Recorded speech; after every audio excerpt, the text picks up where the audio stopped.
Before the world knew flame or fate, before the sanctum raised its gate, a dragon wandered tired and worn through misty skies of silver morn. It searched for peace, a place to lie, beneath the glow of moonlit sky, and in a valley hushed between two gentle hills of twilight green. It bowed its head in softened light, and drifted deep to dreams of night. It dreamed of fire burning bright, of honor shining pure and white, of moonlit sacred, calm and true, of secrets old and wonders new. From dragon dreams the whispers grew, a hint of halls the world once knew, where mysteries danced in shadowed air, and magic bloomed in hearts that dare. That was the dawn of what would be, where five fought fate and unity. Their story closed, their watch now done, five voices fading into one. And so I speak across the yore, to those who brave what lies before. O hero born of flame or field, of moonlit craft or truth concealed, step forth, past revealed, come soon, your fate unsealed. For now the sanctum stirs to see what new-made legends you will be. The dragon breathes the dream once more, a calling through the ancient door. Hero before the past is through, the tale now waits to open you. Take clues I've left amidst and do. Seek what is hidden, chase what's true. For the sanctum keeps its promise still, in silent halls and moonlit chill. It watches all you choose to do, and it's long been waiting here for you. Ladies and gentlemen, thank you all for tuning in to our wonderful world where it truly all begins. Magic, stories, friends, enemies, mysteries, dungeons, dragons, spells, and scepters all will be present tonight as the story gets introduced and the legends come alive. Tonight, ladies and gentlemen, we are here to kick off the first official gameplay, Session 0 of Spells and Scepters, our epilogue of everybody in the Discord that is ready to play are so excited to hear that all of you guys are excited to hear their story. So thank you guys all. That is a lot of energy. We'll channel it. We will definitely drop a spirit bomb in the podcast, I promise. You guys are just going to have to wait. Appreciate you guys all for the amazing support, though. Let's get rolling. Is everybody that is here in the Discord, all of our friends, are you guys ready to play?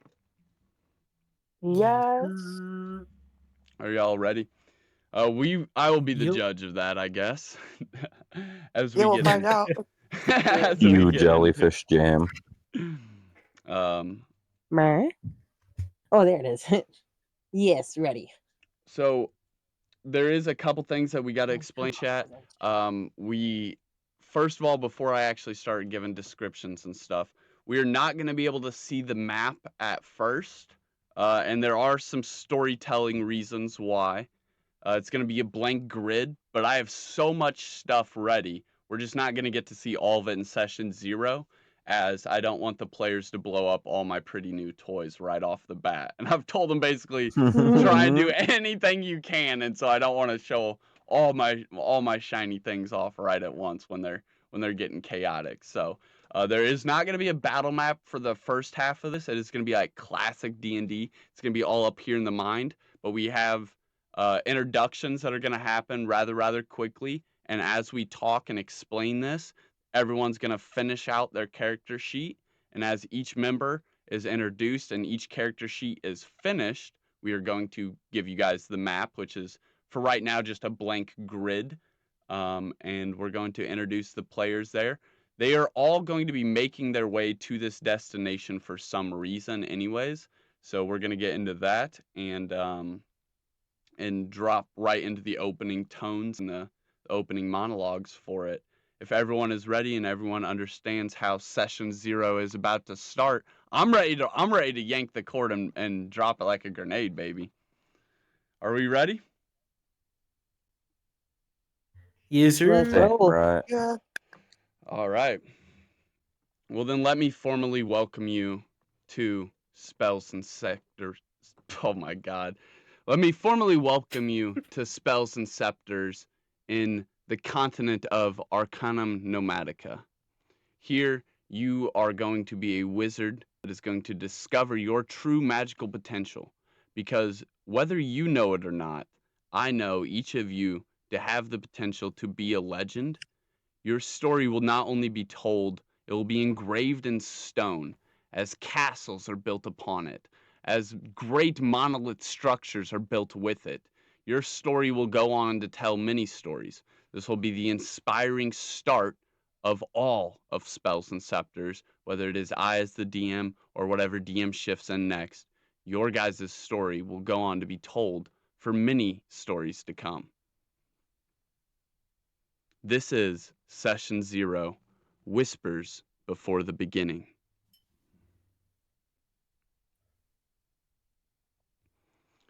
You remember the road, or parts of it. A blur of the sky, a chill on your back, a voice, maybe yours, maybe not, telling you to walk. You remember the world feeling familiar, and yet impossibly strange. You remember the sense that something waited for you, not ahead, but everywhere. And you remember the forest, only not like this.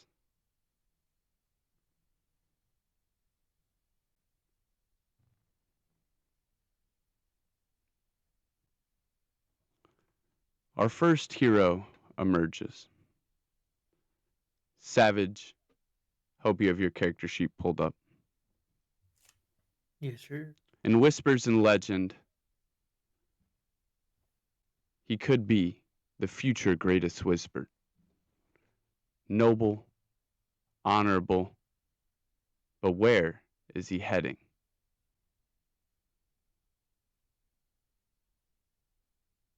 Where were you before? No, say it. Say it. She said, fuck yeah. She was muted, but she said, fuck yeah. Where were you before, Savage? Go ahead and go into your backstory section now, if you would. Where were you before the events I just described? So here you meet Vero, or V for short, Shadowstar, the troubled offspring of a dark Veilborn father, Vork Shadowstar, and a Arkling mother, Alara Moonwhisper. Vorks, his father, a ruthless shadow magician, was a member of a dark cult seeking power in a mortal realm. Alara, a naive healer, was captured by Vork's cult and eventually, well, let's just say their encounter left a lasting impact. Vero grew up in the mortal realm, abandoned by Vorks and left to be raised by Alara, who was struggling to overcome the trauma of her past. His mixed heritage seemed to amplify their magical abilities, but also made them a target for various unsavory characters. As a child, Vero was wild. They'd often slip into dark trances, and their spells would go haywire, causing destruction and chaos. Lara did her best to teach Vero control, but the darkness within Vero seemed to grow stronger. One fateful night, Vero's power spiraled out of control, and they unleashed a devastating shadow spell, almost destroying their village. Lara was gravely injured, and Vero was left with a deep sense of guilt and fear. Now, Vero is coming to this, trying to find and master the art of magic without succumbing to the darkness within. They're determined to prove themselves, but a shadow whispers promises of power. That's where I was. So where would you currently be located? Where would Vero be living? Maybe not a family home then, I assume. Maybe It he's would probably like a small forest tent or hut. all right, go ahead and add that into your backstory that for some time you've been traveling, living in a small tent or hut. It's going to be important. You can just make it a very Yep. simplified note. Gotcha. And while you're in backstories, I would guess you have some sort of tab for miscellaneous items. Mhm. One day while you were at this hut, a sealed letter appeared outside as if you had a mailbox. Maybe it's a tent, so it's just neatly placed outside your tent. Um, and it is a sealed letter with the crest of wings speckled with what can't be described as glitter, almost as if glitter was, instead of being reflective, missing, almost like you were looking at mist on paper. And it's stamped with this seal. And I will deliver this into your messages so that you can read this letter in private. Okay. But for the brief uh, matter of what this note may say, there is no sender name, no magical signature, and there would be no traces of where it came from, which is very alarming to you, as you would be a person that is very precautious about the things around. Intro is for all of you, but we're specifically going into Savage now. All of you would have Please, this please. feeling as if there's somewhere you need to go to, somewhere you would need to travel to. You can almost feel that. Like there's a pull, something almost pulling you to it. But you can't remember all the details of why correctly. And we're specifically now into Savage's details, but we're going to go around and introduce all of you. All good to go, brother. Action. All right. So, Savage, you received this note. How do you tuck it away? What do you do with this note that you just put in your inventory? I I was gonna say I would fold it into 4 equal sections so it fits neatly inside of my pocket and it doesn't fall out. Okay. So as you fold it up and you tuck it away, uh, are you gonna pack up your campsite and head off then? I would slowly start to turn all, clean up everything up, packet everything into my bag or carrier, and then make sure I leave no traces. Like I'll clean it up fully so it seems like it was untouched. Okay. Yeah, you fully clean up your campsite and it literally looks like nobody was there. You seem to almost be a natural at this point. And you get everything kind of picked up, tucked away. It's very broad on your shoulders. You are exactly how tall? 6.5 feet. So at 6.5 feet, is your weight pretty evenly distributed, or are you a very big guy? I would say roughly like 225, 230 pounds. So you can carry most of this on your shoulders very easily. It's going to allow you to Yeah. travel. It's almost like you're traveling light, but you can carry this whole campsite and it's almost traveling light. hmm Um, so yeah, you get this, you get your tents, posts, and tarp and everything in your backpack, and maybe some even pots and pans. Is there anything else you would have that you want to throw into your inventory that would be part of your campsite? Mm. This is where you can get imaginative, get a couple free items.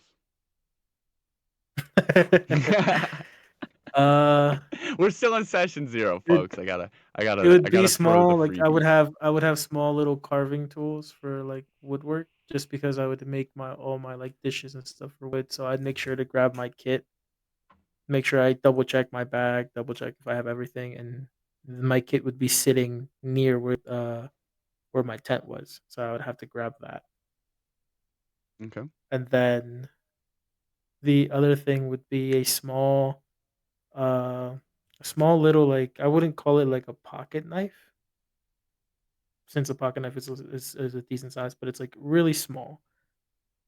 Okay. That little knife that folds inwards. All right. Mm. And what would that be used for? Like cleaning food and stuff, or? It would be used to like if I picked up herbs or certain types Ooh. of plants to make Yeah. sure Go. to like cut it evenly and to Yeah. get Go ahead off and any add like that pieces of it. to your items. Awesome. Um. Inventory. Yeah. And you can also just go ahead and put maybe cooking supplies. So you would have, like a pan and pot, Mhm. maybe stuff, to brew Would it be just like vegetables. camping essentials? It would be like a pot, a Yeah, kettle, stuff like that. yeah. Filling up on the loot. Uh, and yeah, you would have all these items. Pick up your campsite. It would look as if no one was ever there, and you would begin walking. You've seen this forest off in the distance, so you would know basically where to go. Um, and then you would continue walking, and you would continue walking, and you'd keep walking. And as you're walking, you would think, man, really didn't think this forest was so far away. And it would visually appear as if it is still just off in the distance. And so you would keep walking, and you would be growing closer to it, but visually, it would still be just a little bit off in the distance. Uh, and as you walk this day out, you would finally come to the end of the day. And you would assume from how far you thought it was to how far it appears to be that you are probably about halfway there after about one day. Would you like to get your camp set up for this night and rest, not knowing what could await you in the forest itself, unless if you wanted to uh, venture through the dark? yeah, I would like to see if I could set up my tent again since you know, it's still Yep. not fully there. I would say you wouldn't even have to roll for it, just like picking up your campsite. I would say you're pretty good at this by now. You've been doing it for some time. So Yeah. yeah, you get your tent made out. What else would you do to prepare a campsite besides just getting your tent up for you personally, for this I would character?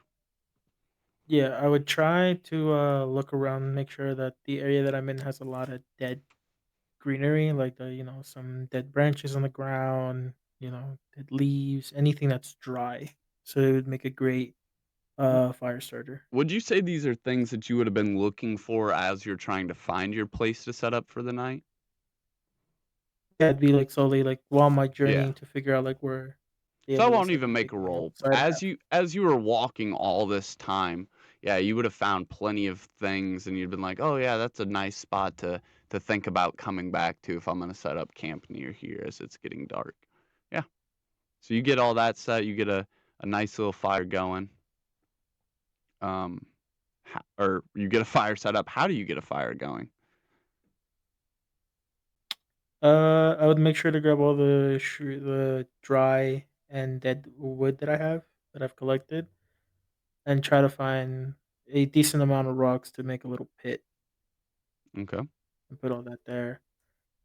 Then I would take one my small knife and find a type of rock that allows me to spark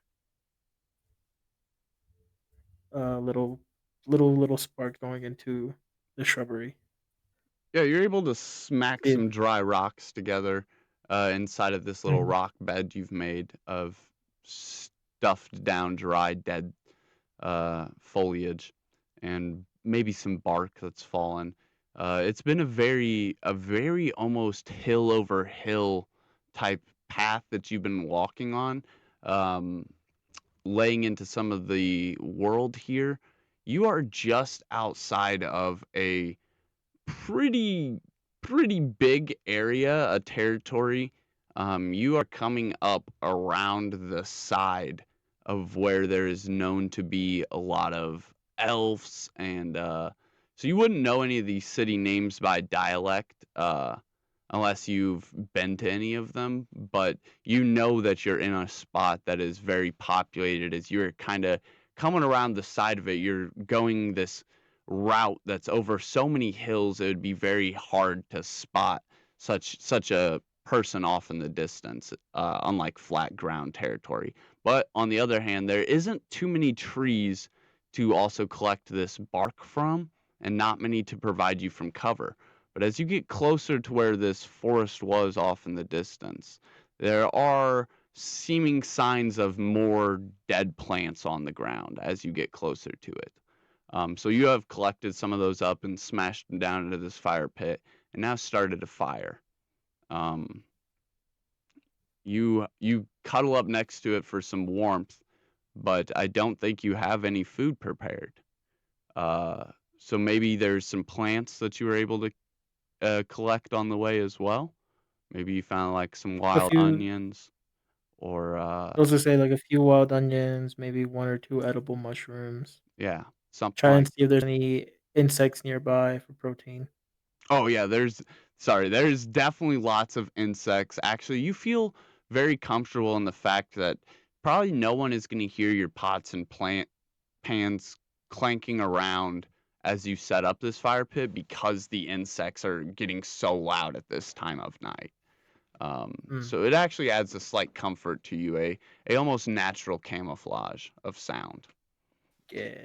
Um, and yeah, you get that little stew almost going, and get your belly filled, and then it is probably time to rest. And we'll pick up right back on your character there when we get to your solo vignette. Awesome. It is also night, which is a familiar time Sounds so for cool. our second character. Solaris Yes. feels a touch from the sun when it is out, almost as if it is calling to her, but she doesn't know if she likes it too much. She is more of a night owl, being born as a moonborn. And tonight she feels that sentiment as the night grows and the moon gains in the sky, as it begins its compendium, its biggest arch over the top of where she's located at. Um, the moon is all she can think about, not the path before or the path ahead, but the moon as it gleams down at her. Her character is introduced. Um, Ray, if you'd like to describe your character as the moon is like beaming down at you, what do you visually look like? So I am, let's see, I am 6 feet Sorry. tall. I've got long, long purple hair. I've got these bright orange eyes.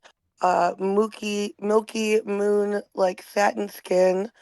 Um, I've got very strong like hips and strong legs. Um, I guess that's how I describe a character. Nice like robe, sort of like a nice like soft robe type of dress like that. Oh, that's a very good description. And as you're looking up at the moonlight, what surrounds you? Where is Ray at currently in this world? Would she be at a campsite? Would she I be? am in a clearing in the woods. I've built myself a little house out of trees and moss. There's like a fireplace inside where it keeps me warm, does my cooking. Um, I've got, lots of animals, friends. I love all animals, but I have a deep connection to like any feline type of animals. Um, like I have almost like a bright orange moon feline eyes sort of as well, diamond. And pretty Oh, much I just kind of like keep to myself. Um, I never met my parents. I was raised by like different little animals in the woods. I found out how to, cut trees down. I've got a little small garden patch outside. It's just a few vegetables. Otherwise, I do hunt with maybe a bow and do some foraging as well. Fishing, most definitely fishing at this nice little stream, a little bit far away from my campsite. Very nice. So you would know Yes, yeah. this area very nice. Maybe you would even know some of the inhabitants. Um, in this particular clearing that I'm imagining you being set in, you are kind of near where Savage would be, but on the opposite side of the city. So if you Yeah. imagined us heading up north to basically the top of the map where you would also have a view of this forest that he's heading to, you would be up in this almost enchanted meadows area. And maybe you would Oh, even have seen some of these rare fairies that exist and live there. And some of them would even okay. commonly know you. You would know this environment very, very well. Yes, yes. Very nice. So as you're sitting up looking at the moon, is there anything you're preparing? Are you getting a meal ready for the night? Are you just preparing to start your night? It is one of the biggest compendiums, like the biggest, brightest arcs where the moon gets as close to the planet as possible of the year. Okay. Yeah, I'd say I've got my fire already been going before it got started to get dark. I got my little, like a cast iron pot on my fire. Tonight I have some rabbit stew going with some carrots that I've grown, a little bit of leeks, a couple of mushrooms in there, um, fresh water from the stream. And I'm just going to enjoy my dinner, I guess. And just like I like to usually do, I'll lay down and stare at the moon, sit with my little companion animals, and no, that's about it. Yeah, there's a couple animals that actually just like naturally be around your campsite. There's a living rabbit. He Yeah. looks much like the bunny from Alice in Wonderland. He has this almost like some sort of top coat that is very worn and old, and his ears lie slick back, and he's standing up almost like a dachshund with his little arms kind of folded up as he's looking up at you as you're taking this giant spoon and stirring this giant cauldron of stew. And there's a couple foxes poking their heads around the side of your cabin as they're awaiting to see how many animals are going to show up for this stew. How good could it be? They're very, very sly and snooty, but you keep on stirring this pot, anyways. Um, and just when you're thinking, I thought more of my friends, my forest friends, would show up for this dinner I'm cooking tonight, you see a pair of eyes pop out of the foliage just in the distance where there's a giant tree and some bushes surrounding it. And you see a familiar face, a fairy that you would come to know. He is the younger boy of a older sister fairy, and they don't have parents. And you do commonly feed them and some of their friends too. And he comes dashing up, these big eyes looking at you, and you figure he is very hungry as he runs up to you, but not in excitement. No, he is in a state of Ooh. what you quickly realize is some sort of dire need. And he runs up, Solaris, it's my sister. She's become sick. You need to come quick. And he immediately doesn't even give you time to react. He floats right on up to your fingers and starts trying to pull on the cuff of your shirt. You do get to react though. You can't. Yeah, he just is like he's so Oh, fast okay. with it. Yeah. And you asked me what my next action is? Yeah. How do you Well, I'm going respond? right with them. Okay, I so go immediately. you're like, say less. I got you. You're my forest Yes. friends. Oh, yes. For sure. Yeah, you just start rolling with him. He leads you, bro. He takes you right back to that tree, that Mhm. big tree with these little bushes just surrounding it in every direction. As gets right back to that where you've seen his eyes pop out of the bush. He goes right back in that same hole, almost pulling your arm with him. And for the first time, you actually see that under this big tree, not only is this whole tree like hollow, but there's a huge chunk of it dug out from the bottom. And these bushes act as a natural cover for the entryway to this.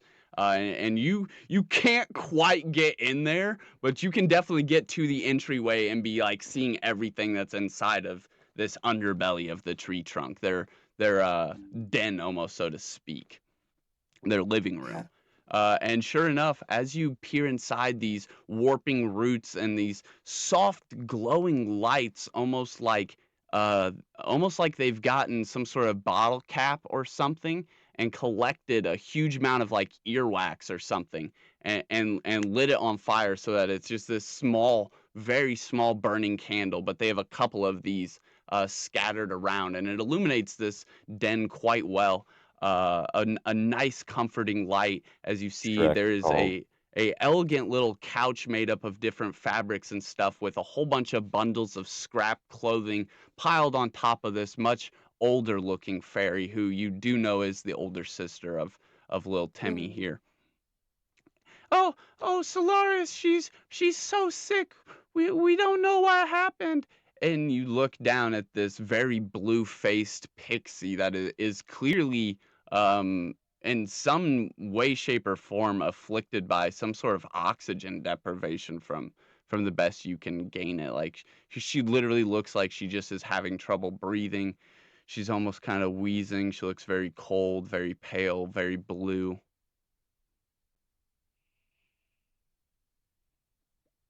So I gotta decide what I'm gonna do.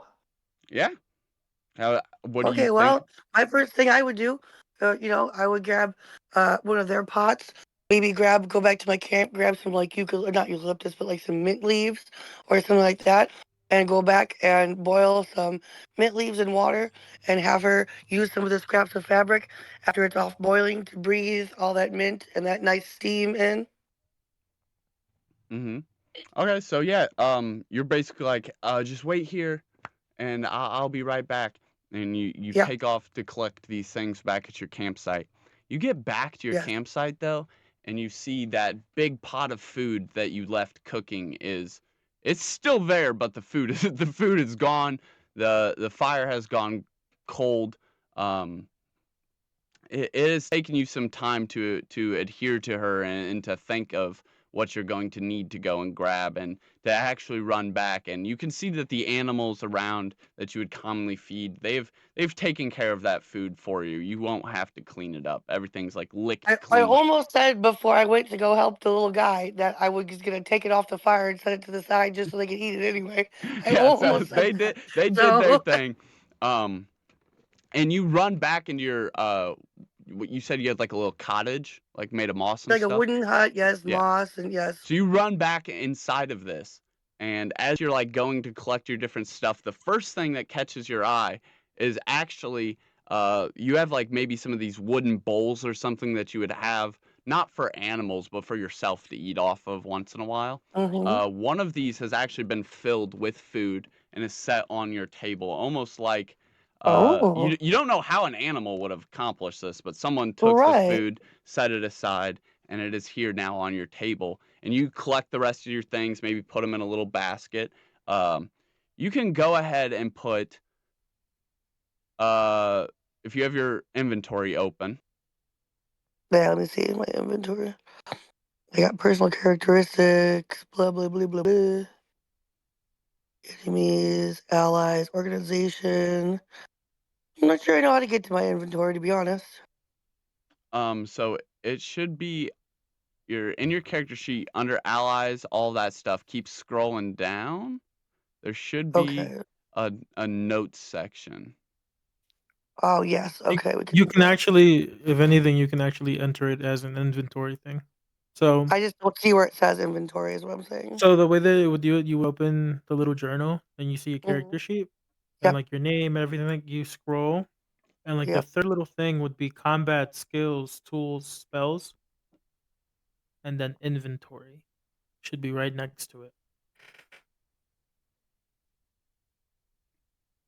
If anything, I'll see if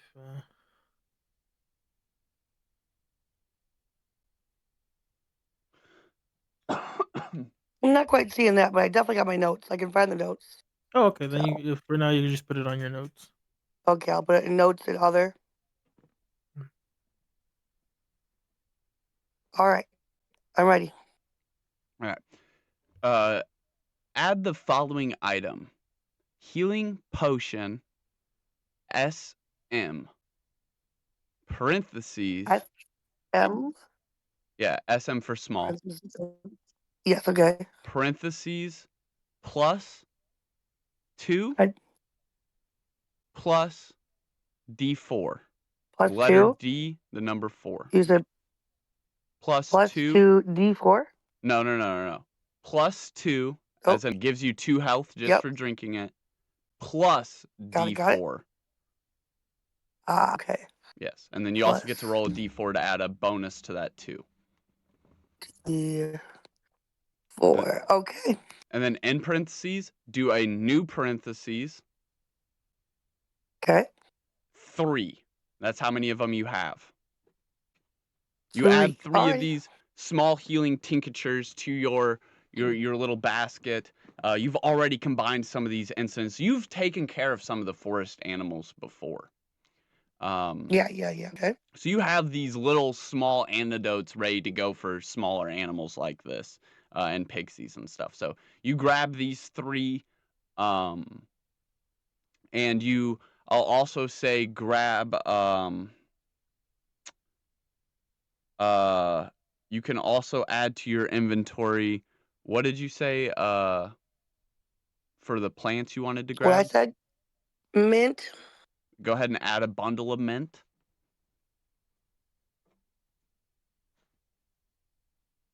Okay. And what Oh, else? and perhaps some ginger. Go ahead and add a clove of ginger.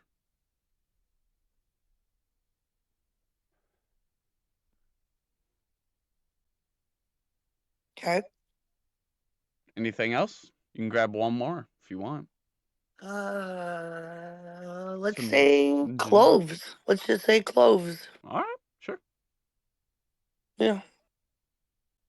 All right, so you stuff all this away into a basket, your book bag, what? Yeah, probably a little basket. Yeah, you stuff this away A into a little little hand-woven basket. hand-woven basket, very, very Red Riding Hood. You just like stuff this all away, Kinda. Yeah. get ready to go, and you turn around, and right before your handle can touch the door, something very cold shivers down your spine. Something cold, not scary, but familiar and eerie at the same time. As it kind of shivers down your spine, your hand goes to twist the doorknob, but you stop.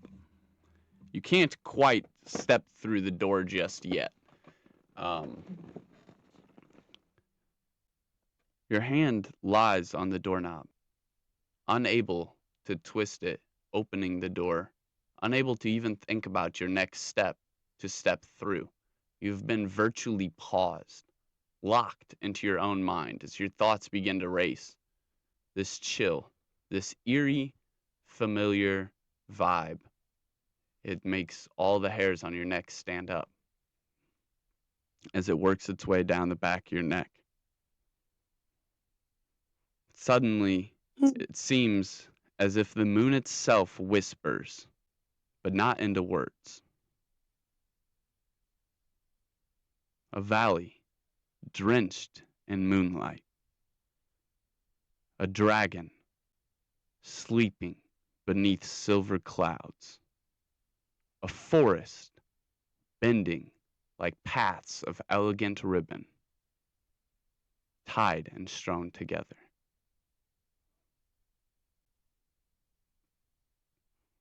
As this eerie feeling unravels and your hand grips the door, and you can feel yourself getting your physical ability to clench it back and twist it, you hear a soft female voice that you can only describe as familiar to your own.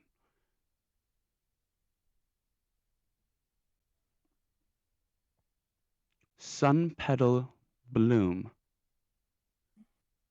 That is the antidote. Hmm. as it whispers into your ear. You finally come out of this trance or stun that you've been locked into, and the doorknob opens and you step through in a gust as if all your perpetual frenzy to move in that moment is unlocked at once, and you burst forward. Quick step after step, you find yourself running. You're now sprinting towards this tree, not even realizing how long you could have been gone. The one thing you do notice out of the side of your eye, the fire, the physical coals, the remain of the fire you once had, what couldn't have been but an hour ago, are gone. You can't even see a slight glow out of them. They're black like charcoal. No smoke even steaming off of them. You race forward quicker and quicker, entering to the den. You almost like stumble into it even though you can't fit. You see on the couch, she still lies, Sylvester, and little Timmy. He's there by her bedside, maybe getting her a little tapper of water. She's like, she guzzles it down. She immediately, like, her eyes, which were kind of almost swollen in this pain, it looks like it's very easy for her to see as her eyes kind of flutter a little bit, and she looks up. Solaris, is that you? And this clearly helped her, but she is badly poisoned. And little Timmy Wow. butts in, and he's like, "Oh, it's not working. I knew we shouldn't have messed around with that thorn bush. Those thorns were a bright purple like I've never seen before. We've never even seen things like that grow around here." And it appears that there has been an outbreak of these. Not only are plants dying, but new foreign plants have been blooming in a plethora. A lot going on with the ecology around here, as if almost the environment is changing. And this new foreign plant has poisoned uh, this pixie. And it appears as if there is going to be no way to undo this poison. Hmm. However, there was a whisper in your ear after the moon got done talking that told you just simply, you can hear it echoing again. The antidote is sun petal bloom.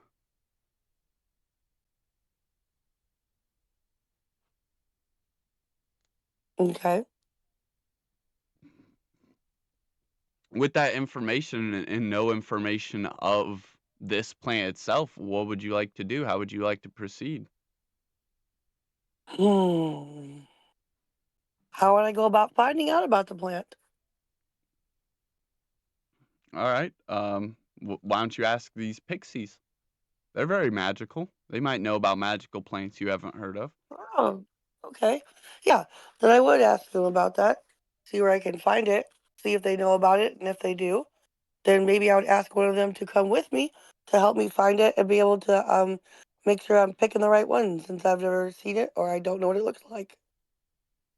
All right. Oh yes, I could try and help you find this sun petal bloom. I have heard of it before, but it is only a story. And at that, it's sometimes just a bed story that mama pixies tell to their kid pixies to help them go to sleep. But the story goes, you know how the story goes. You've heard the bedtime story. The sun petal blooms where the forest meets doom. You know the little bedtime story. Nope, but I guess I'll do now. So he informs you that, yeah, it appears you're gonna have to go to this forest of doom. That's the only place that the sun Ooh. petal blooms. I'll try it out, but then also, do I know where that is, or do I have to do I? You, you've definitely seen this forest off in the background before, giving Okay, you an eerie, sketchily feeling, like you almost knew when you set up your cottage here that you were lucky to have set it up here and not there. okay. And Your that's it. heart will bring you to the forest. Okay. So, would you like to go back to your bungalow and gather some stuff for a long journey now that you know it's not going to be simply just running back a few meters in between these two locations? Right. All right, I'll allow you to do so. Oh, I can't go with you though. I gotta stay here and take care of my sister. If I don't keep giving her water, she could blow up like a balloon. Okay. So you are going to have to set out on this journey by yourself, it appears, as all your animal friends have been fed and fled. So this is a big leap for Solaris, as she will have to leave her home where she feels cozy for the first time and really leap out into the world that surrounds her that you perhaps maybe don't know that much of, because other than this environment and these magical fields, you haven't gone too far outside of. Okay. So yeah, this is going to be a big journey for you. Are there some things that you would like to prepare you for this journey to the next terrain, the next environment? Most certainly. Okay, so I guess I would have like a backpack, my backpack type bundle set up. Am I writing this stuff down? Well, let's just assume that you have a backpack and you don't have to write that down. But what would be in this Okay. backpack? Okay, so my big hunting knife. Oh, okay. Put all right. So go into your yeah. You're gonna need to write this down. Okay. Um,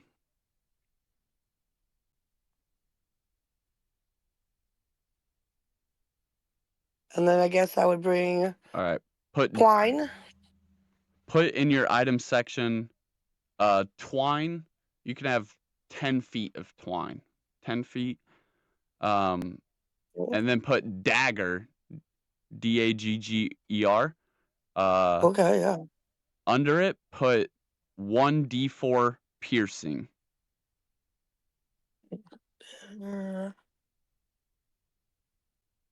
1d4 piercing. All right. What else would you like? Okay. I would like. Hmm. Did you say I have a that you had couple a things in bow? mind. Yeah, yeah. Is that allowed? Yeah. Yeah, I'd like that. All right. I'll give you the very most standard bow that would be able to be built well by hand. Like, you're not necessarily a bow crafter, but it would be something decent you've made to be able to hunt. Um, Yes. all right. So just put hunting longbow. It is a decent size bow that would be made for hunting bigger game. Okay. And it has 1d8 of ranged damage. And then somewhere near this, you need to also put stone-tipped arrows that also do a 1d4. And I'm not tracking people's arrows. That's just gonna be too much. So just use Stone them tipped arrows sparingly. 1d4. Yeah, use them sparingly. No, you do not have infinity arrows, but it's just easier to track it as if you had infinity arrows. So imagine you have a Okay. bundle of arrows, try and use them sparingly. Okay. And they do 1d4 of damage on top of the 1d8 that your bow does. Okay. Plus your strength modifier. Okay. And that's your bow. That's 2 weapons. How about some utility stuff? Maybe like a large tarp. You have the twine. Maybe like a large tarp you could make a tent for Yeah. yourself out of. Yep. That's what I was thinking. So large tarp. Just call it that. Yeah. And is there anything else at all you can think of you would need for a long voyage?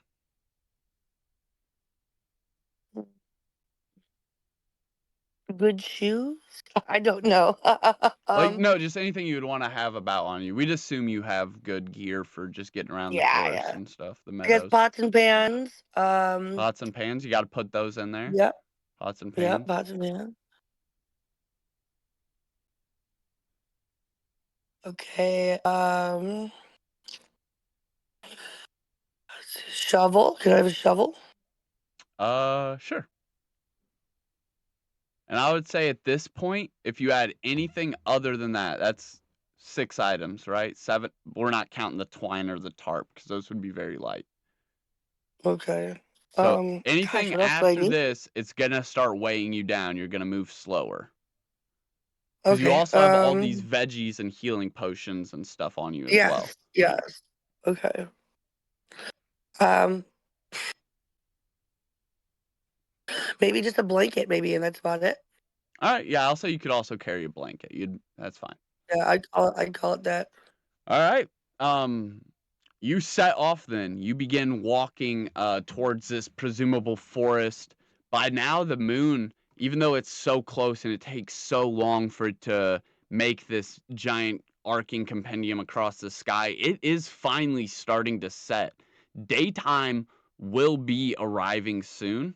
And so you have set off at the perfect time that you'll be able to travel through the day, but you will not get any sleep tonight. It seems the series of events have set off your schedule, and this is not uncommon for Solaris. Actually, I feel like she a lot of the times as these animals would pop up in a time of need, she would set their food before her and all that. But that being said, would you like to pause to eat your food that was set aside for you before you leave? Yeah, I probably should. I'm gonna need me some energy. All right. Then, just for the record, you do benefit from the effects of a short rest, and then your journey begins. All Um, right. and we will circle back to you as well as Okay. you begin making your way across these hills, hill after hill.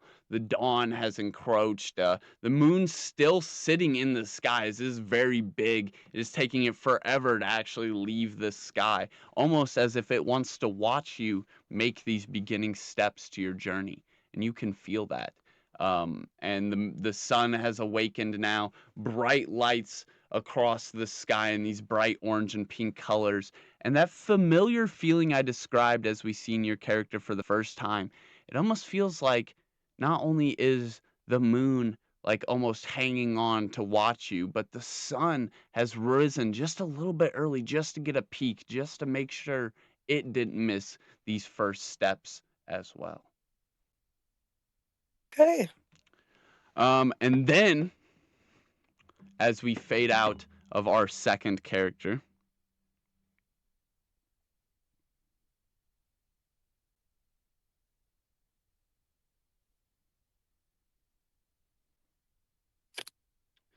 on this night where the moon was so close to the planet, it was so bright and so big that most of the stars could not be seen, glowing softly in the background of the luminescent starry sky night.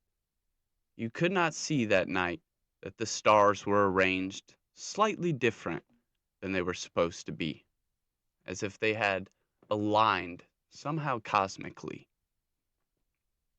Of these 4 stars, slightly spinning in the sky, they arranged like a diamond and reflected a twinkle right into Cloud's eye. His eyes fluttered awake.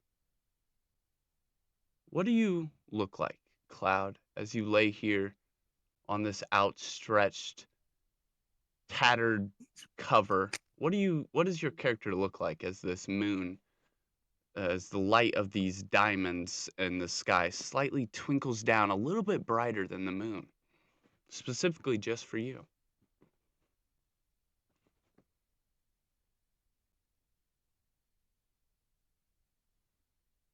My hair is pierced white by the moon. My skin is pale, but also a little bit purple. and the eyes are gray. About average height, about 6 foot. Not exactly skinny, but not exactly heavy set. At a moderately young age. And I'm a dude.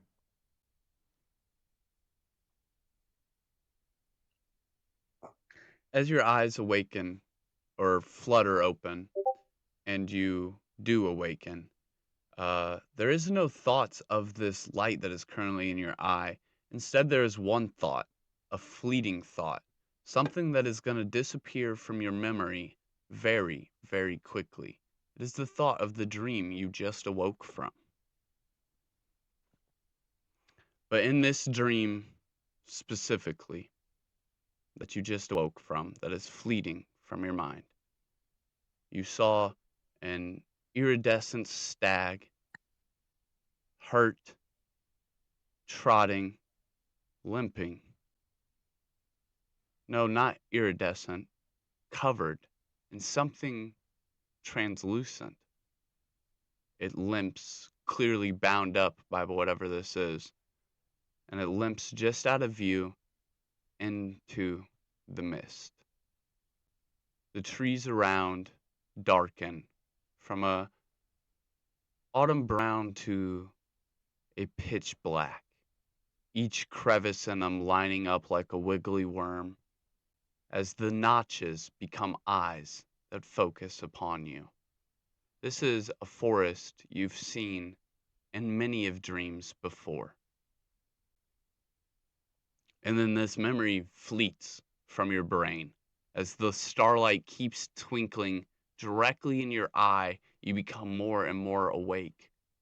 You have just benefited from a short rest, and you awaken kind of in a daze as this dream fleets very quickly. And you can't help shake off the feeling that it wasn't just a dream. You look beside you, and there is, and now Wax, you may introduce your character. What would you look like?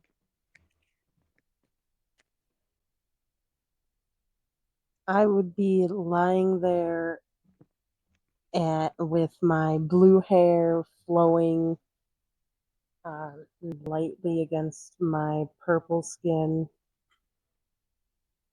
with my eyes slowly fluttering open to expose my baby blue eyes.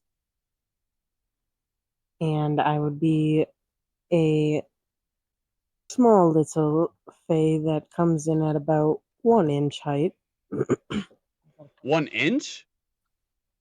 Sorry, foot, my Oh, bad, I G. was like, damn, she's small. Sorry, I didn't mean to Damn, you break tiny, characters at the tiny. DM there. Holy. Okay. Edit that into Technical the bloopers difficulties, reel. So Lee.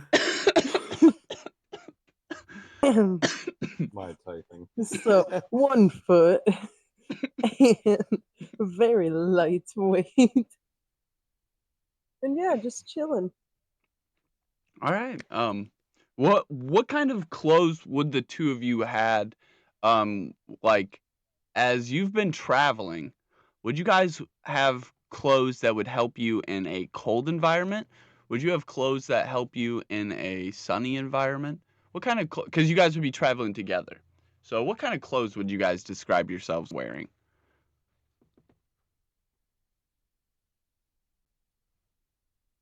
That's for both of you. Well, we're kind of just wearing the raggedy clothes that we found laying around. Well, I got like amnesia or something. So I just be like chilling with like a cool ass hat and something to cover up with. All right. Yeah, that Nice loincloth. that sounds very good to me. And without revealing too much, how long have you two been traveling together now? Long enough to have a singular nipple piercing. Would this be a year? 2 years?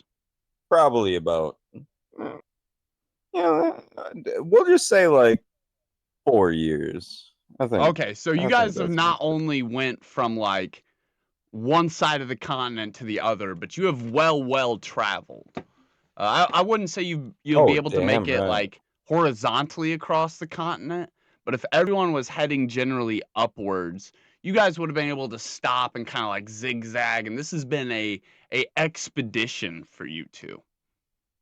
Taking in the sights. Yeah, 4 years is quite the expedition. As I'm imagining, um, with Wax being a fae, they are very much located to only specific geological spots where ancient fairies actually used to live in these like caves and Well, dens and we these found each other near the forest. yeah, this would kind of be about halfway to the forest. It would be kind of up at the top of the map, about halfway between the forest and the spire. Um, so it would be somewhere over in that general direction near the Stole Spire Tower and where the like enchanted Tower? cavern. Yeah, it would be somewhere over there, about halfway away from the forest. Is where you guys would have probably is where she would have at Tower. least come from, and so she would have been over in that general geographical area. So you guys have been traveling for quite some time. Can you guys name me some of the things you like to do out of a habit in your downtime while you're traveling? Let's go ahead and open up one of your character sheets now. You guys are going to need a tent, and then continue to list me some of those things that you would do in your downtime. Is that in about or where are we going with that?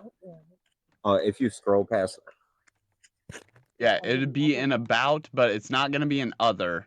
Savage, where did you put yours? Your equipment?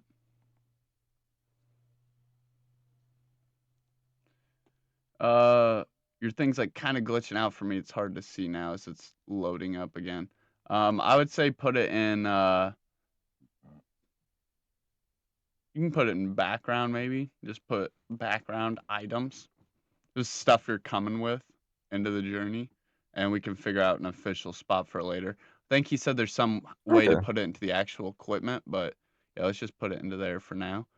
Go ahead and put a tent in there, and then tell me what you guys would do in your downtime while you're traveling. This has been a long travel for you. You guys have had much downtime.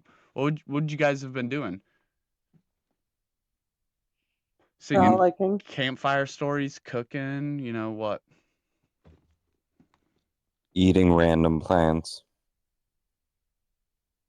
Figuring out which ones are safe. Sometimes the hard way. Is it a delectable tea or a deadly poison? You could go ahead and add a teapot if you guys would be brewing tea together and enjoying it. Oh, if I get a choice, I don't want a teapot. Give me a knife. You got a teapot. Fuck. Yeah, you could have had a knife. It would have been very handy on this very long journey. Just put dagger plus 1d4 piercing.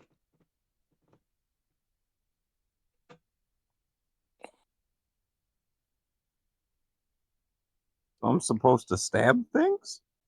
That's just the damage type it That's does. fucked up, man. Somehow. Can Yeah. it at least be like a really cool looking What else dagger? would you guys be doing in your downtime? Just chopping and preparing ingredients and making tea. For chopping and preparing these ingredients, you'd probably need some pots and pans. Well, I think one of us would probably idealistically be like befriending the wildlife. Okay, well that doesn't give you any items, but that would be something you would be Okay, doing. yeah, So that's fair. let's say that in these campsites So you are we? have, there's a natural abundance of animals that are coming to interact. You know, some maybe migratorial animals that are migrating in a similar fashion. Maybe that's why you guys are going so slow, is so that all these animals can can travel campsite to campsite.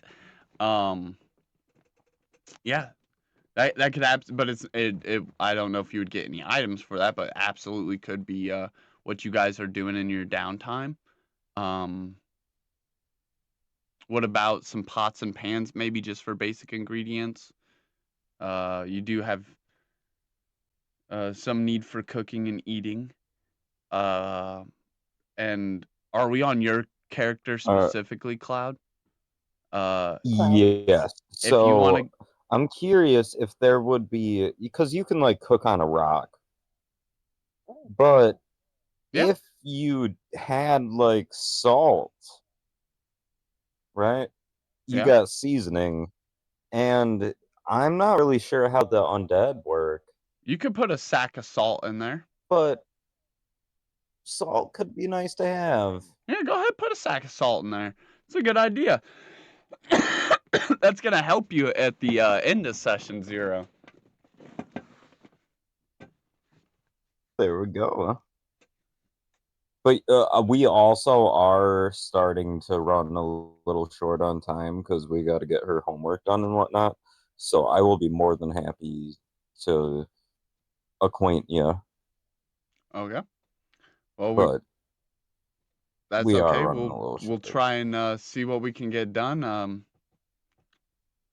And Just a little heads up, you to know. move it along. Yeah, I mean, I'll absolutely try. If you don't want any other items in your starting here, I will just say really quickly. I was gonna personally give you the SM healing potion or healing potion SM, however you wanna. I just like to know when I'm Oh, looking at so them the like small size healing, right? first, huh?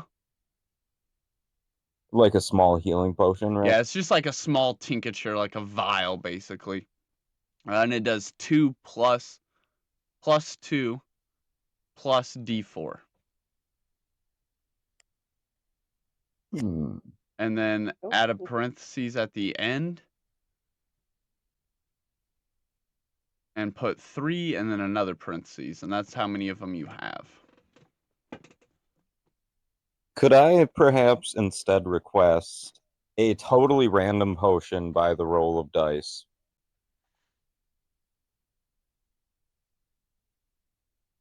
Um, yes, but then I'd have to pull it up and look at it and assign everything a value and roll the dice. If you want to just Oh move yeah, along we don't quickly, want to know what it is. I don't know what it is. We'll roll for that when the time comes. Yeah, yeah. I mean, if you really don't want the 3 healing potions, that's No, sure. just one of them be like secret. You know, like Uh, instead of 3 healing potions, just throw something random in there. I don't know why you would want that, but sure. I'll For I'll the hell of it. I'll try Hey, and maybe I'll it'll make be a cool. DM note of it. That one of those potions is not what it looks like. But for now, just put that you have 3 regular healing potions. One of them may or may not be. All right. That would be cool. And I don't want to know which one if that is your choice. Sure, yeah. They all appear as regular healing potions, but only We're appear. having fun. Um.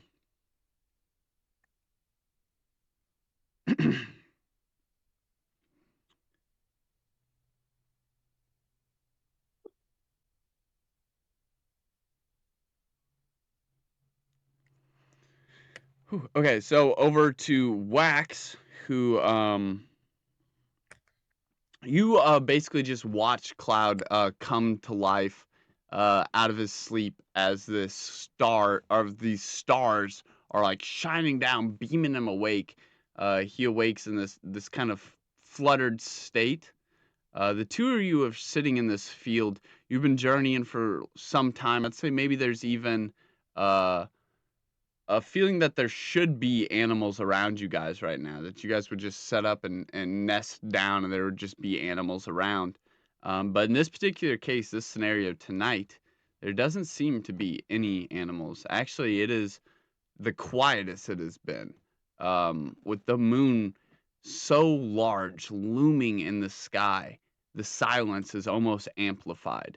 But you can see Cloud, your Jimbo, your trusted friend and companion that you've been traveling with these past 4 years.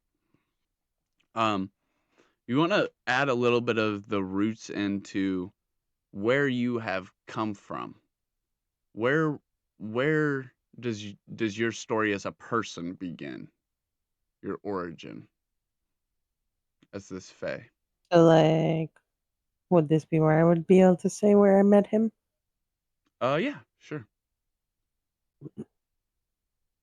If that's your origin, yeah, I Wait. think if that's like as far as you can recollect in this character's memory, then yeah. Yeah. Go ahead. So, basically, what I can remember is one day I was just vibing.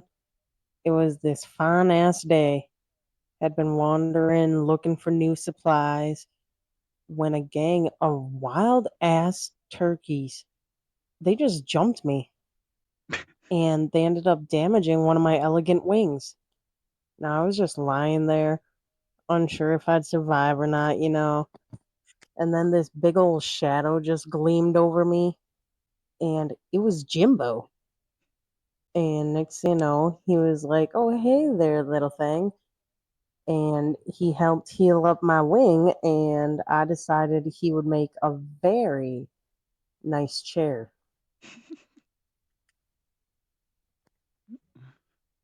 Right on. Jimbo, this is also your character vignette as well. If you would like to approach things from how you remember, I would say maybe even you guys start talking about this as you're sitting out here watching the moon. Start recollecting these memories with each other.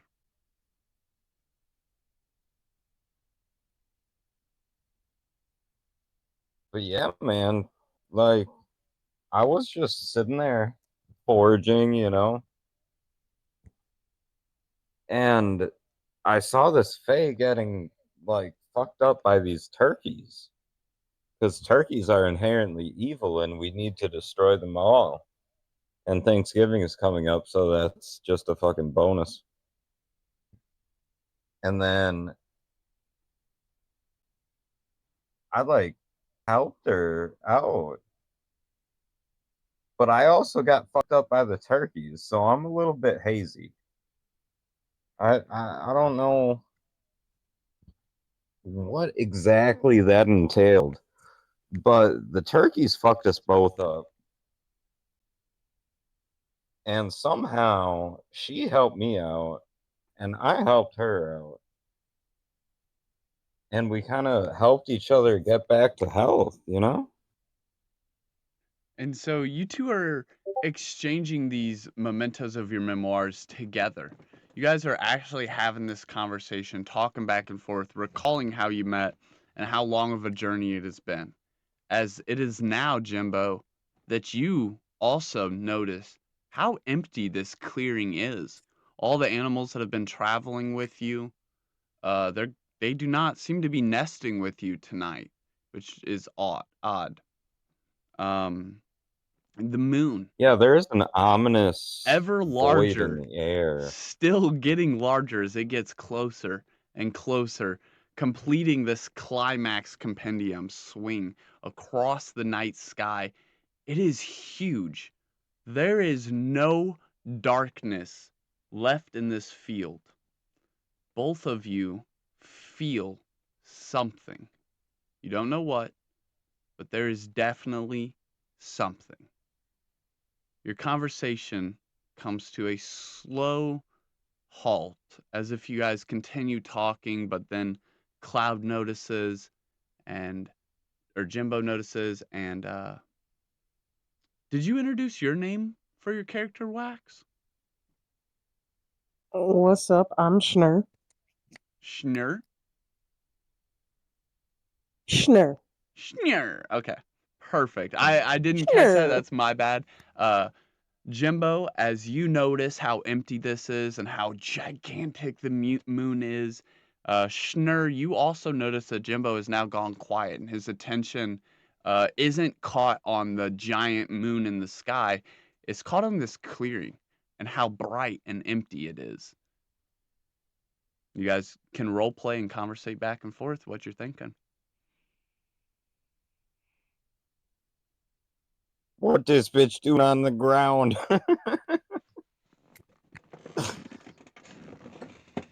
Yeah, we'll let her go with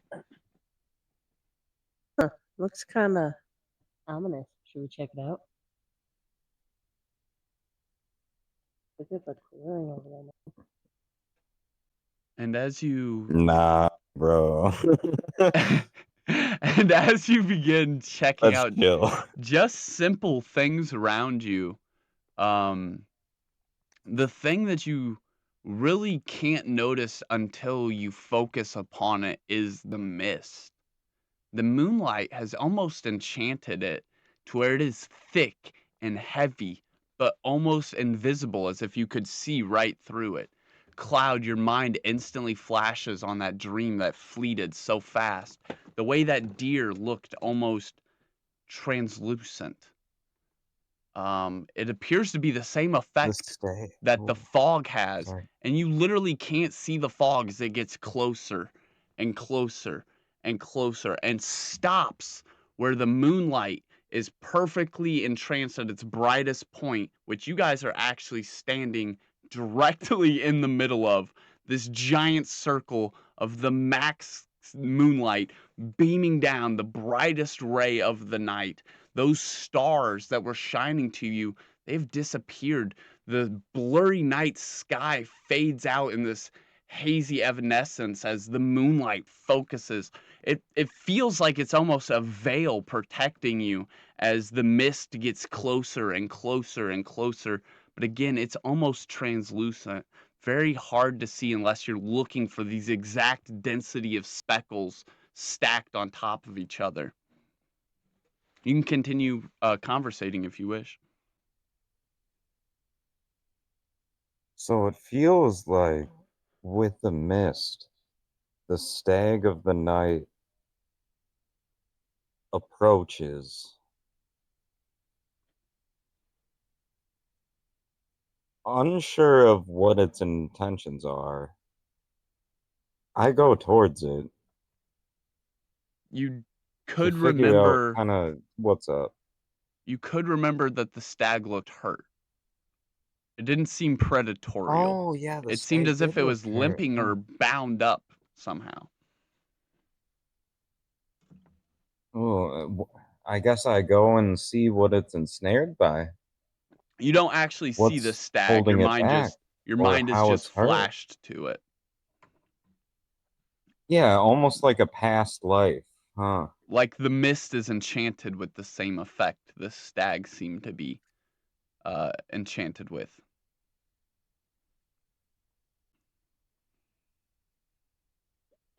As you I guess guys I'd have have this to do chance to some observation. conversate, if at any point the conversation were to die again, which it has, and you guys were to both become completely silent, you would immediately notice, without even needing to roll,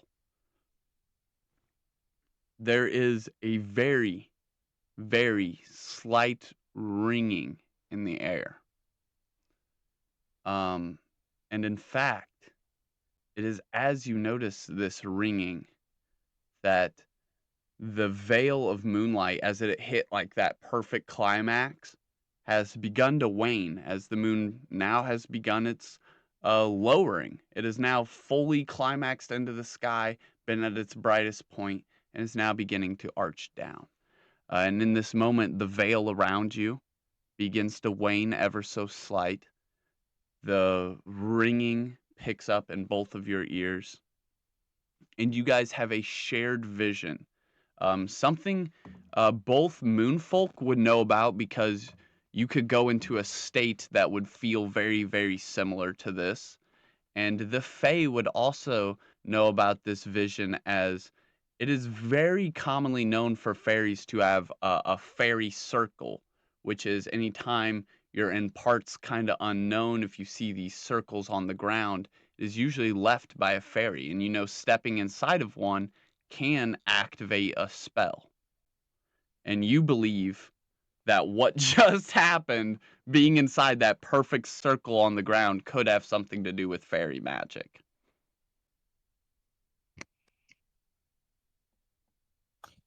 Oh, I gotta get my notes. In this shared vision, you see one sister brushing her hair, locks of bright red crimson flowing like what you imagine it to be touched by sunlight, bright, warm, ever glowing. The other sister stands behind her, facing away, her hair long, blonde, running down her back in these perfectly brushed flatness, laying together as if it took hours to put that way. The elder of the sister, the blonde, circles around, pacing almost in this half circle, making a almost iridescent crescent moon as she walks, leaving behind these iridescent footprints that look exactly like the enchantment you saw from the mist. As she steps back and forth, the two conversate.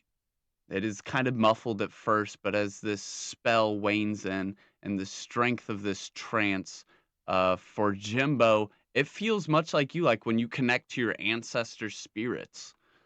So you can definitely feel that you're like focusing in and getting a better visual quality, audio quality, and uh, for you, Sh- Sherf, um, or Furf, uh, correct me because I forgot.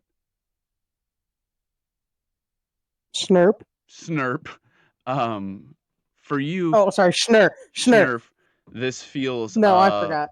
completely foreign. You haven't actually done anything like this, but maybe you might have messed around with some psychedelic mushrooms, and it would it would kind of feel like that. You feel like you're going into something. And as it becomes more clarified as to the scene you're actually in, you hear these sisters talking back and forth about fairies, about the mist, about a forest that has the answers to all of the secrets. Um, and then it ends, and you two are once again alone in the silentness of this meadow. No mist, waning moonlight, the vision entranced. You may begin talking about what you just experienced together once again.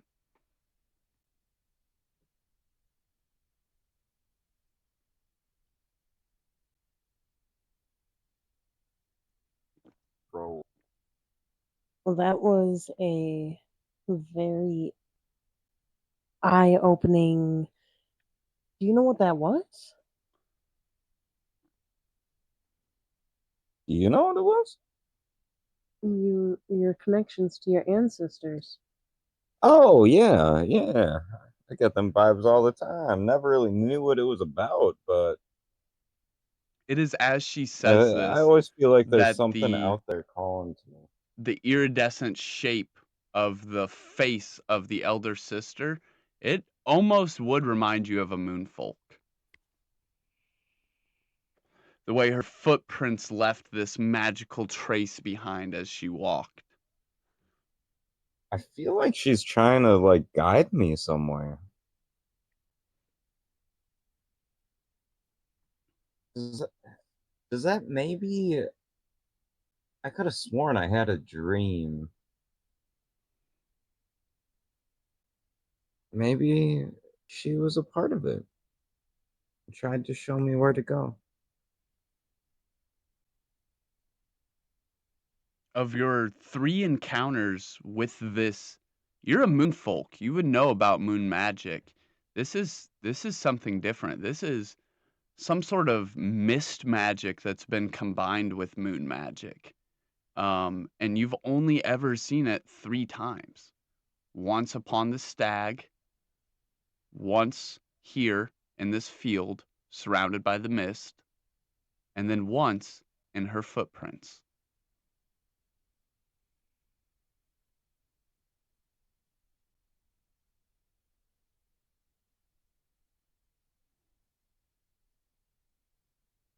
Sorry, I'm going through notes here. You're good. You can continue exchanging. Does there happen to be like some light going on as well? Would you guys have had a campfire going? Oh, or would it perhaps be? Sorry, I didn't hear what you said. Invisible in the mist. No, the mist was invisible. Like, so Was invisible. the mist appeared to be not there unless you focused and like you really squinted your eyes and you're seeing this it's like in the Predator movie when he's like invisible but you could still see him moving around. You could tell that something's just not quite right there and there's something dense there. And that is this mist. You could see the speckles of light reflecting off of the mist of the very bright veil that was around you casting light outwards. It would make these very bright speckles off of the mist as it very dense, thick, almost like fog would have been closing in. Very powerful, strong mist. So it wouldn't happen to be like one of the most pure forms of starlight. It could have been. It was reacting with the moon magic in a very peculiar way. And what you know about moon magic and what you may have possibly seen of other train configurations of water magic in your travels, you could possibly assume that this is some form of mist and moon magic. And I would definitely say that Schnurf, you would have highly thought of this to be some sort of very powerful magic. It reminded you of the fairy circles that your ancestors would have made. You might even have been told some bedtime stories as a fae about this mist that guides you to these secret spots where fairy circle knowledge is stored, where ancient fairy knowledge is stored. And with time to You mean cognitively the think good about bedtime it, story of the magical myth? yeah, you might even think that maybe that bedtime story you could have just proven to be real. Like you definitely feel like you just stumbled into a fairy circle where ancient fairy memories or knowledge was stored. If I had to describe it as a one-to-one description, that would be what just happened.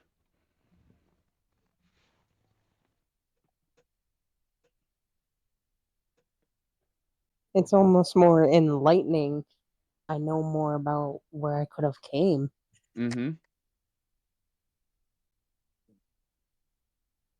So, I guess I'm still trying to figure it out myself. I think that we were meant to go on a new journey together. I like that idea. And with that, there's only one spot that you could possibly think of to journey to, and that is the forest that they mentioned.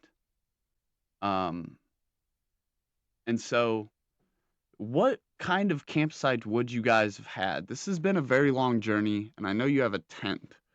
Would there be anything else you would need to pack up before traveling off? We would need to pack up our cheese cutters because we are also in a journey for the um what was it? The great cheese. Yeah, All right. so I'm forever indebted because, we both helped each other out and stuff. So, what we've been doing for the longest of time is searching the world for the world's greatest cheesemaker and the world's greatest cheese and trying to figure that out. So we've been wandering, trying to find this great cheese. It's more her thing than mine, but you know, I'm her little indentured servant. Yeah, So that's we've got the awesome. cheese cutters ready. Go ahead and add your cheese Yeah. cutter to your inventory. And Oh hell yeah! yeah, we're gonna start you guys on your journey. Your guys' journey happens to be actually a lot closer. Not only have you seen this forest before, but every time you turn around, it still seems to be the same exact distance away behind you. And no matter where you've traveled throughout this uh, diagonal route that you have, and maybe these zigzags that you've taken, no matter where or how you've turned, it has always been right there, just behind you. And much, much closer than it appears for anyone else for some reason, just narratively speaking. And you guys pack up, get all of these things, and without any sign of where your animals that have been traveling with you could be, you turn and head to this forest for the first time. It is no longer behind you. No. Now it is ahead of you. And as you begin, that is where we're going to fade out for you guys and jump back over to Savage. Let's fucking go. Dude, how much Let's get it. our cast and crew has now all been introduced. And as every night has ensued, filled with dancing dreams and prophecies of destiny, each of them has been set on a path to a similar location. However, of all the dreams we have seen, we haven't seen the one that's sung inside of Savage's head. So we enter in again where we left off with Savage, him laying his head down for the night and beginning to dream. Savage, what is the most cozy spot in your character's life you can think of? Back in the village, our little home with my mom, having my small hay-filled bed and sheep wool pillows. You're tucked in very calmly, uh, happy and comfortable. And if you let yourself feel it, everything feels as it should be. But if you let yourself sense, something feels off in this dream. Which would you prefer? What would you like to do in this dream?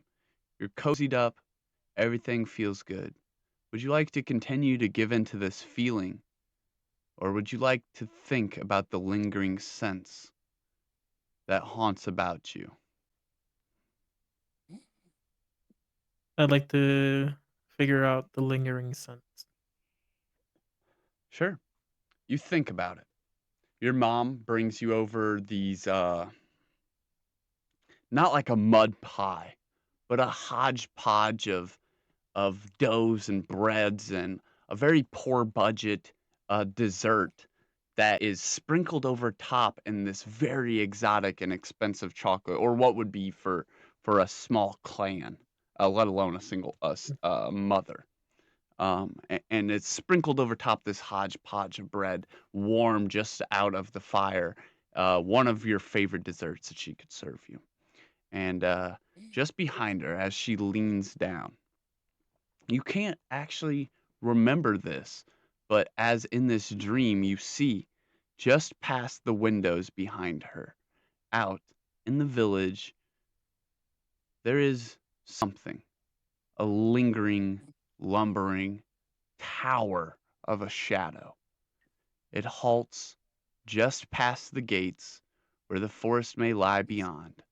It sits there, waiting, almost as if it can't step into the moonlight that has perfectly encompassed your little camp.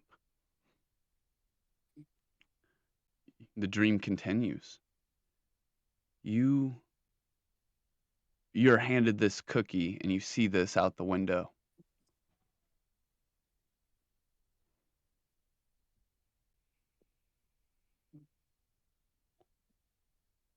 Hmm. You want to eat the What is that? cookie? I was gonna say, yeah, as I'm munching on my cookie, I asked my mom, "What's out there?" And As something pieces of about the cookie this crumble. seems very real. You remember this. You remember asking her, "What's out there?" And she replied back as familiar as she did in your actual memory. "Oh, there's nothing there. It is all fine. The moon will keep us safe. The moon watches us until the sun rises to watch over us again." And she kind of toddles you as if uh, you leaned into the sense, so you're picking up on some of the details here as an adult. You can definitely tell she has worried expressions on her face, but she's very strong and can hide them well.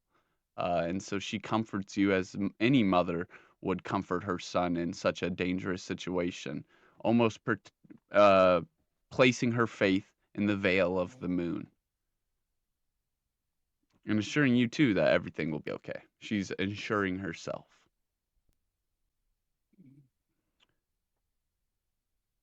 As you get this cookie down and the thought of this has faded from your mind, you can remember not what happened, but you can remember the roars of a dragon, unforgettable, louder than any beast.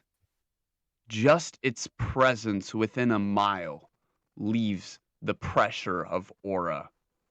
You can remember that feeling. This lumbering shadow outside the gate, it is not that. But you remember the roar. As the idea of what this dragon may look like swims around in your dream hysteria, you are brought through these winding colors that try and bend and picture what the dragon would look like, what kind of beast this roar would come from. Um, and as these colors of entropy bend and wrap around, slowly they begin to fade from their chromatic colors and into gray, and eventually that gray into black as the silhouette in front of you, almost shaping out that lumbering figure before every silhouette. The entire visage of everything you can see in front of you, like an easel that has been dumped on by a gallon of paint, becomes as pure as the night sky black without a star in sight. And in this moment in your dream, you can see yourself, not your child self being tucked into bed, but yourself as you are now, standing below you, at your feet, a thrumming ruin, a rock catched with this magical sigil, thrumming, beating, a heart breathing. You can feel the magical life in your nostrils as you breathe in next to this thing. The forest of darkness arching and willowing, each tree swaying in its timber, each tree arching and growing as if it was 1,000 hands in the dark swaying around, bound to grab you at any moment. And then you awake.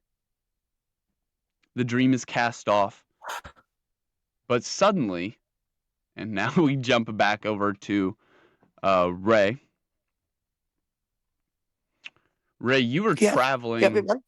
You were traveling during the day. You had Yeah. you had set out with no rest, only knowing in your heart that you needed to heal your pixie friends, little Timmy and his Mm. sister, and you ran as fast as you could through most of the night. You're not a experienced traveler. You would have known the areas around you very, very well, but you would not have traveled outside of them. And having all of this gear on you doesn't pay any thought in your mind. the only thought that you need to heal those pixies. You continue forward hastily through the daytime. The day comes and goes, hills after hill after hill, as the meadow's expanse as to you have known fades behind. Ahead of you, this blackened forest growing closer, growing closer, growing closer, growing closer. But is it really? It always seems to be just slightly off in the distance. And you get closer and you get closer and you get closer. But do you really? And you think this again, as it's just off in the distance. And now the sun has set without you even noticing. The moon welcomes you in. You do not feel tired, though you are exhausted. Your body, not only not sleeping the first night, but now running an entire day. You have not stopped through this night. You know, in this unfamiliar place, if you were to stop here, you would also be in danger. There are definitely signs of many, many big animals making their way through what begins to look like etched timber. There are still some hills, but you're getting farther and farther and farther and farther away from the meadows you've ever known. And you can only presume with your hunting instincts that there are definitely big things making their way through here. It would probably not be a suitable place to set up camp. Um, so you may set up camp if you like, but it comes with inherent dangers. If you were a party, Mm. you would be able to have someone stand watch, and you guys could rotate and still benefit from a short rest each. But you don't have anybody with you. You are alone, and there is a deep feeling from within you telling you it would be better to adventure forward. I suppose I am going to have to adventure forward. I might be tired. I might have gone a long way, but I can't stay there if it's not safe. I'm not willing to, give up my safety. I'll just have to adventure on maybe until morning, and Yeah, then morning I can set up a camp and do a short rest and and have something to eat. you don't have to continue advancing as fast pace as you have. You could Yeah, slow yeah, just down. take it slow. You're definitely Yes, starting to yes. feel the weight of all this gear, as this is farther than you've ever traveled in one day, let alone traveled at this pace for an entire day. So you start to slow down. The exhaustion, you aren't under the effects of exhaustion. I probably shouldn't say that, but you are definitely feeling a little bit of the weight and a little bit of the weariness. You even swipe some sweat from your brow. But the moon back in the sky, it has invigorated you. You feel really good again, and you are able to just keep going.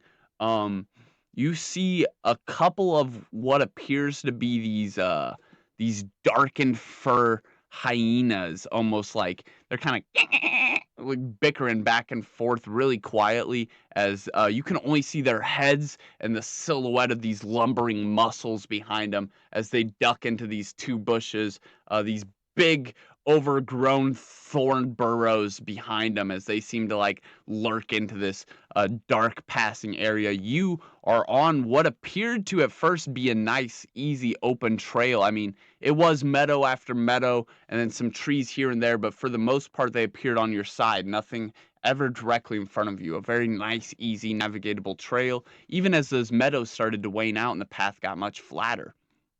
Um, and as you are traveling along this easier route, there is less in your way, maybe a cobweb that you sweep out of the way with your hand here or there, and maybe a stick that you got to duck under. And as you duck under one of these sticks and your head pops up on the other side, go ahead and roll a. Uh, let's do Let's do acrobatics. Go ahead and roll an acrobatics check for me. So roll your d20 and then add your acrobatics modifier. Okay.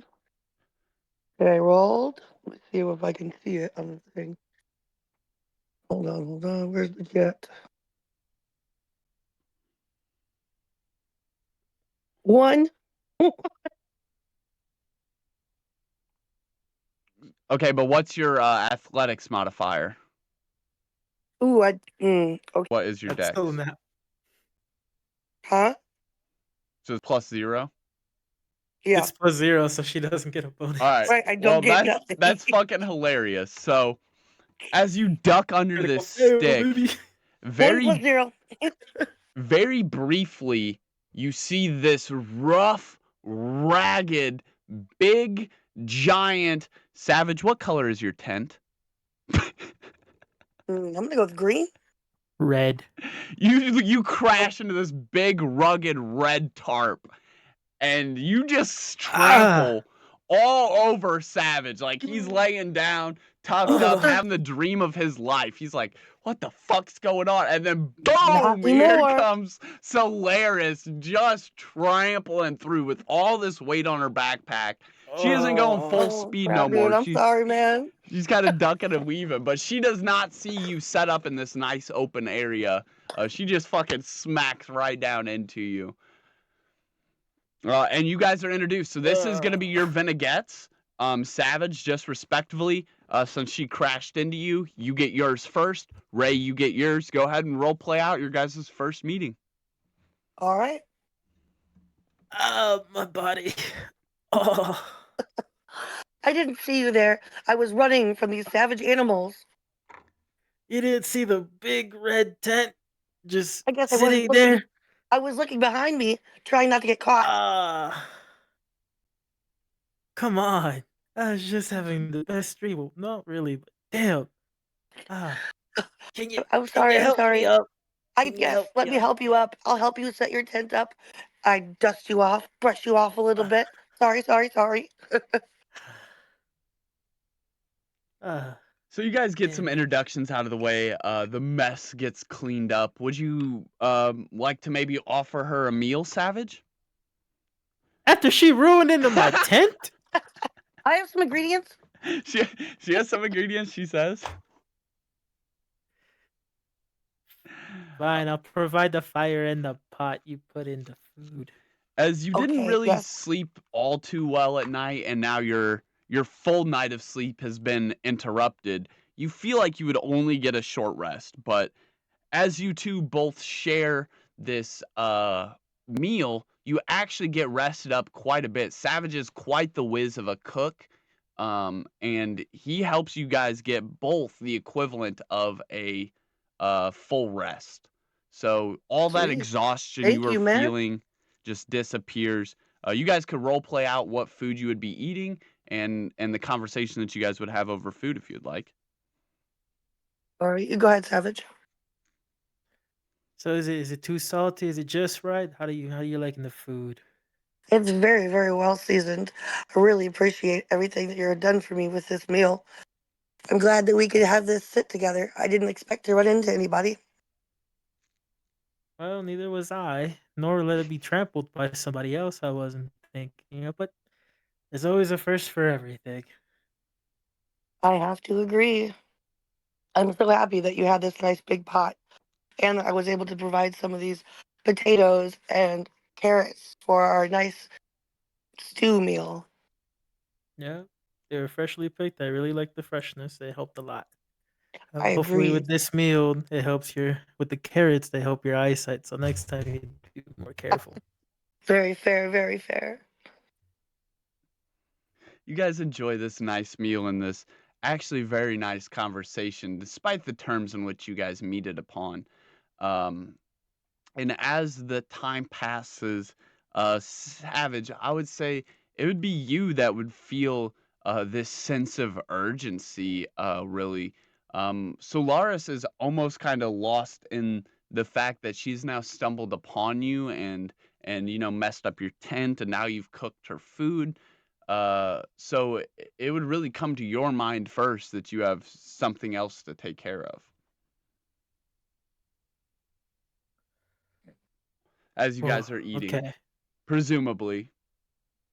hmm Well, I hope you have eaten well, rested up, but I need to start packing up and head going somewhere. I have something I have to go and find Oh, out for myself. yes, that reminds me. I'm also on a journey as well. I'm trying to find the sunflower leaf to save one of my friends back home. It's like, oh, well, And it with sounds I the like you wonder, both have very important things to do. with yes, that I wonder if we knowledge, will end up traveling in the same direction. yeah, you would Savage know that that flower particularly only does bloom in the same place you're heading. And it is very dangerous to get to. There's a lot of obstacles you would have to make athletics checks around. Oh boy.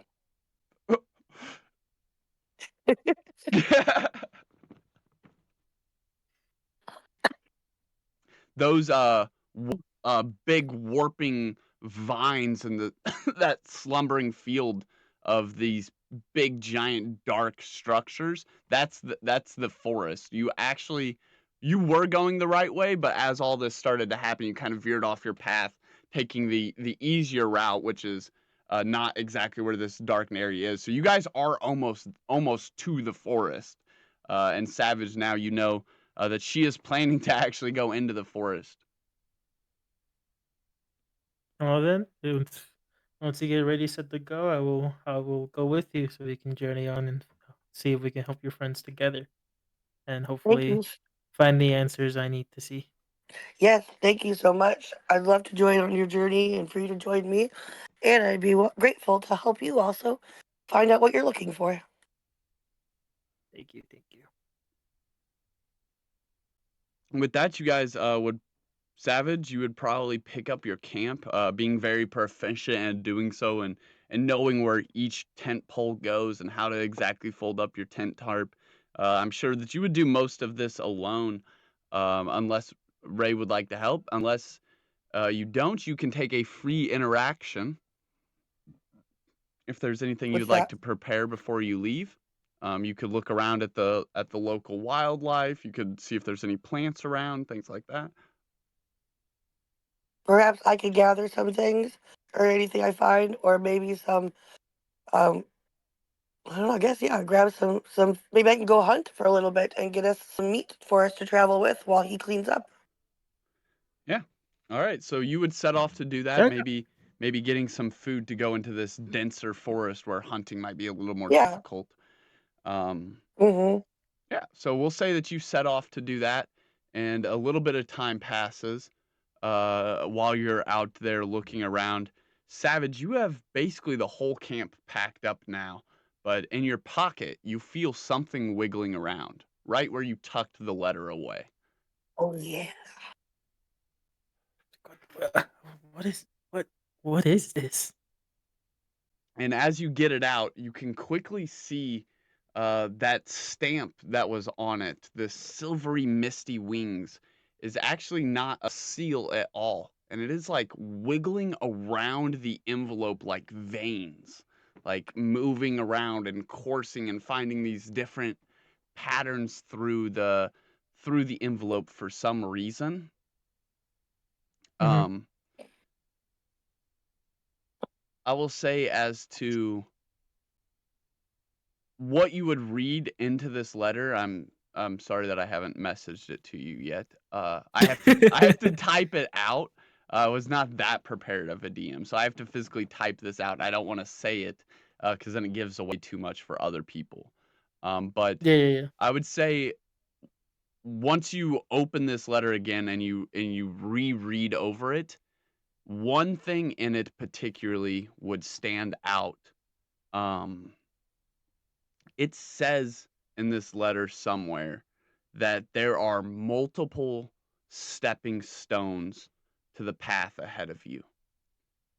Um, and you get this strong resonance that that could almost be what you were dreaming of, that stone. But her showing up and trampling over you at the same time you're dreaming of that stone just feels too coincidental. And now you might think maybe she's one of these stones on the path. Maybe. These are just Mm-hmm. amplifications that you might get from the summary of this letter. Uh-huh. So I think you made a very good choice in offering for her to go with you on this path. But yes, this ink begins to shift around, and you get this odd feeling as if once the ink understands that you understand, it very slowly resorts back to that starting seal. The letter even folds itself up and real nicely seals itself with these wings and this misty looking magic, this misty looking silver.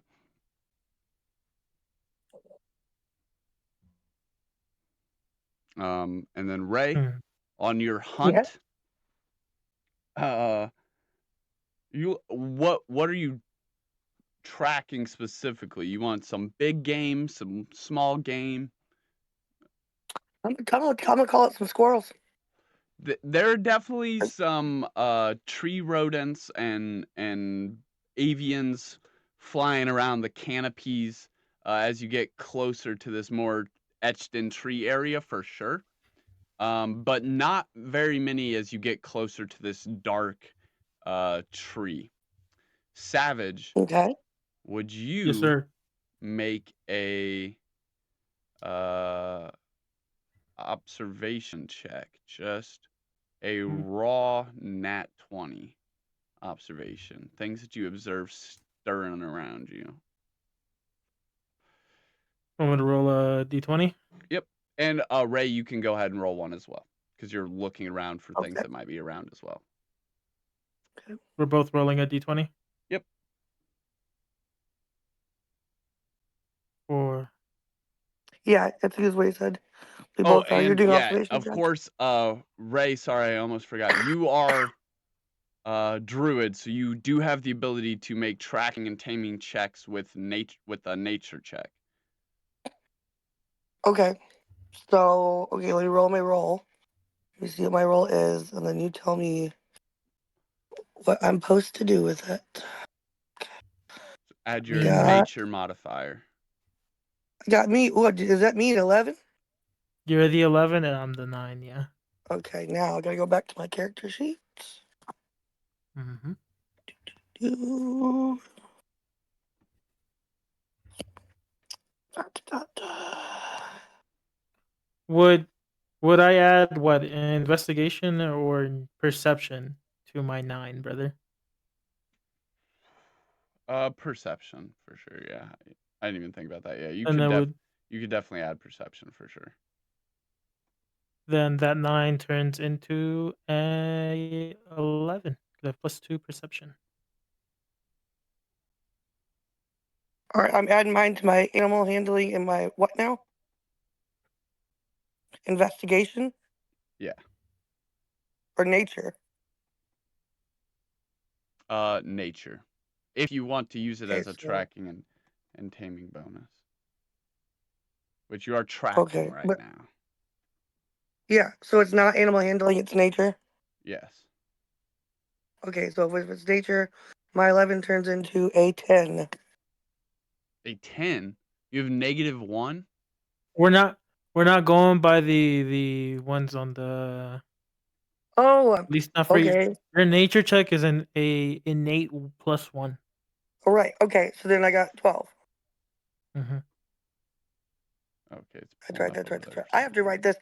this. Next time we play, I'm getting me a notebook, okay? Because I'm not going back and forth to this damn thing. Is that my You're fine. I'm just roll? gonna write Oh, down this in a notebook. fuck. All right. I guess we gotta wipe the party.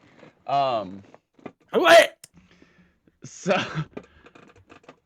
so, um, what was your role first, Ray? Hers Mine was an was 11. 11. Yeah. Okay. There is a very very soft brown, almost deer-like fur poking out of a bush. A little bit bigger than a hyena or than a than a squirrel for sure. Um, Okay. Okay. and That's you getting have a very scary. very clean shot on it as it is just sitting there in this bush, not aware that it is poking out of it.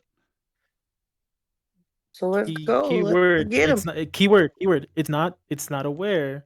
So it doesn't know you're there. So I gotta like sneak up on it. Yeah, You this could would have be advantage this if would you be at sneak on it. advantage. You could have a sneak attack for sure. Mm-hmm. Then so I have to roll. I'm You rolling again. you still have your bow too, so you can either try to get up close and personal with it, or try to hit it from a distance. I think I'm gonna stay with the distance because I don't want to have to sneak up because I seem awful clumsy. So I think I'd like to take a bow shot at her. Okay. Go ahead and roll two d20s at advantage. Take whichever one's higher, basically.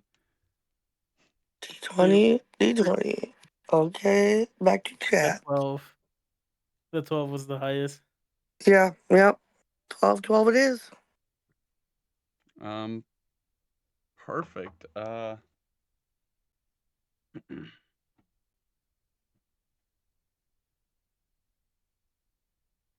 don't think it really gets a chance to react, but let's just see what the what.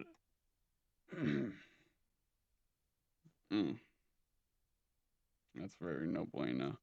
Yeah. So sure as shit, you fucking you line up this bow and you fling it, and it heads forward right into that brown bundle of fur.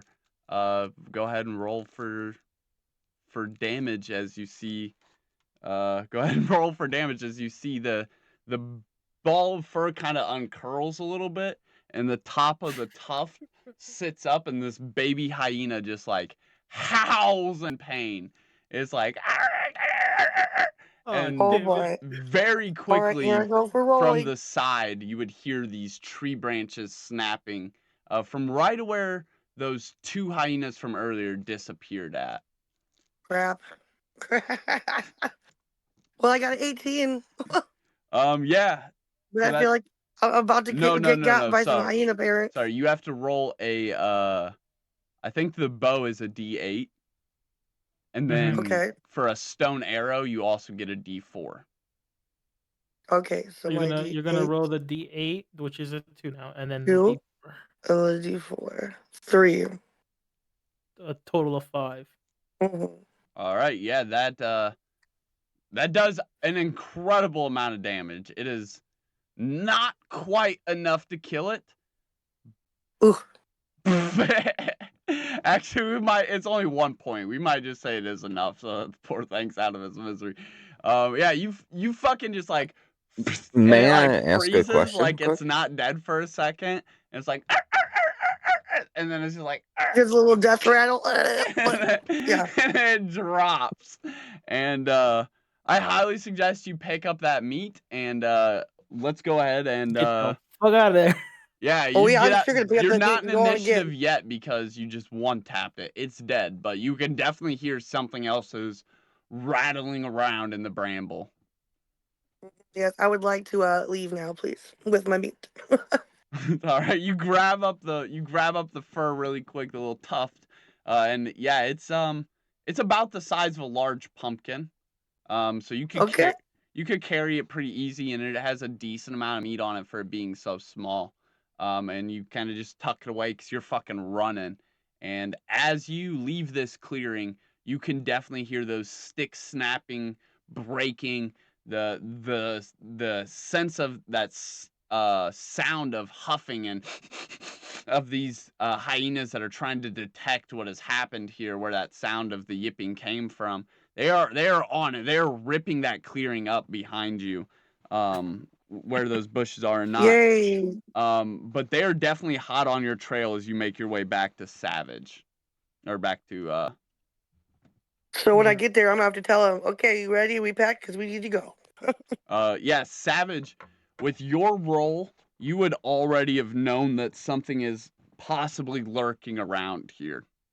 Nothing has Okay. engaged with you. Nothing has attacked you, or necessarily hiding from you. But something No, is but there's, lurking around yeah, here already. yeah.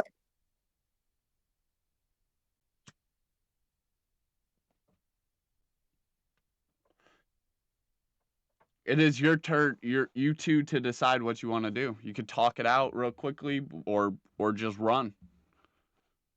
Well, Savage, I think that we should just kind of get up and go. There's no reason for us to stay here. We're packed.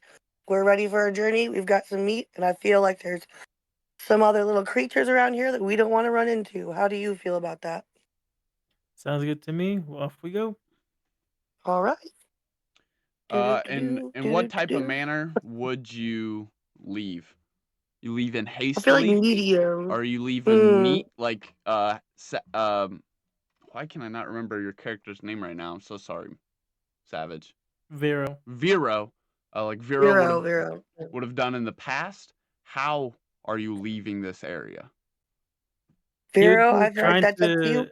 I was gonna say he'd be trying to leave as quick as possible, but trying to make the least amount of noise. So try Oh, to and you've avoid already Yeah. like cleaned up. My bad. That is my bad as a yeah, DM. Yeah, You've yeah. been So he's already packing up packed and up. cleaning up by yourself Yeah. this whole time. Yep. Yep. yeah. Yep. So you would leave it very So clean, I would. very neat. hmm All right, and And then then I guess we would try to leave. It'd be like we would try to go as quickly as possible, but not too much to make noise, as well as to avoid any like uh open clearings because it's more liable for getting jumped or attacked from. Try to stay behind trees or cover as much as possible. so go ahead and make an I can agree intelligence with that. check real quick for me, Savage. Sorry, I'm not trying to make you guys make too many actual battle rolls here, but go ahead and make an intelligence check. This is good practice. What Yeah. dice? D20. Damn it! Let me check my intelligence. Uh, that turns into an 8. Okay. You maybe are not a hunter, but in this time of moving around, you've known how to not get hunted. That's why this letter arriving was so unsettling. Um, and what you would know of these hunters, like you just said, um, these open areas are not as safe as they appear. In fact, it is very difficult to hunt in the darkened woods, and the only reason you would probably see hunters in there is because life scarcity out here in the meadows has been wearing thin, much like the plants that have been dying off and the new ones that have been spawning in Solaris. You would know that, and now Savage Vero would know the animals are probably following a similar habit. Something here is shifting the environment, Hmm. the natural order. Would you like to make a nature check before we jump over to? It couldn't hurt. Would I roll on a d20? Yeah, and then add your nature modifier. Both Ooh, of us, for 19. sure.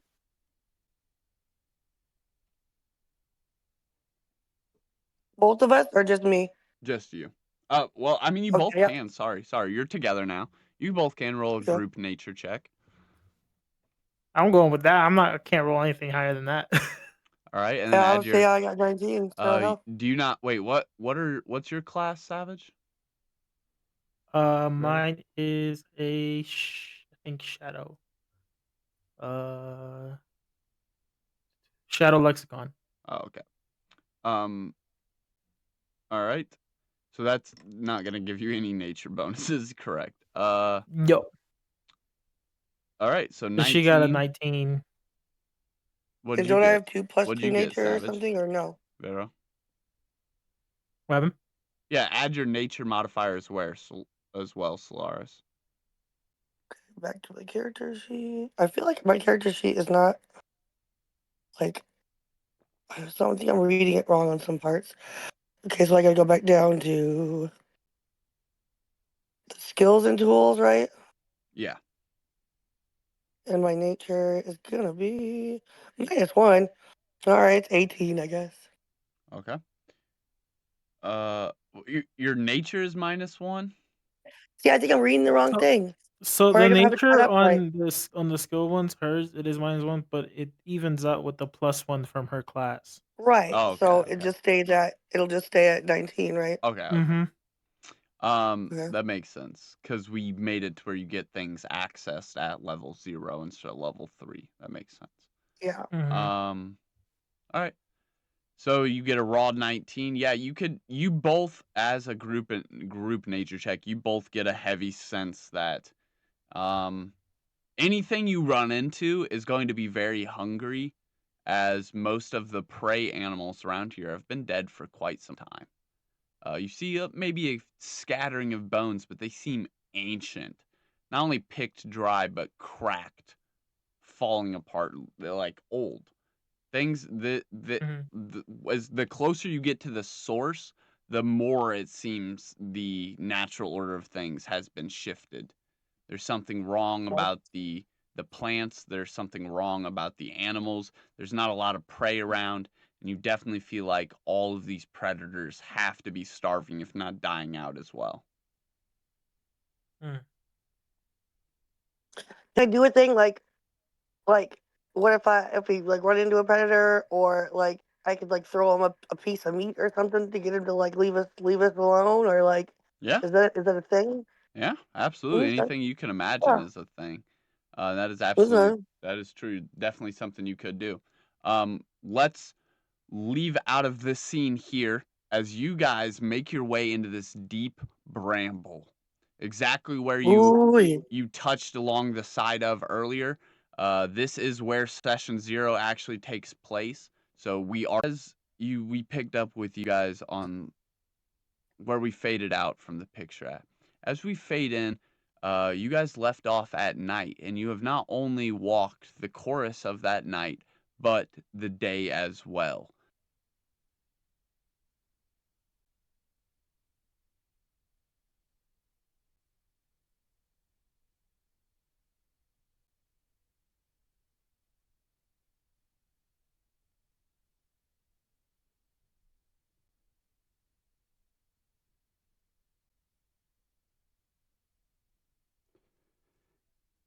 And that brings us to the end of our very first journey together. Thank you truly for tuning in and for imagining with us, and for taking the very first step into the world of spells and scepters.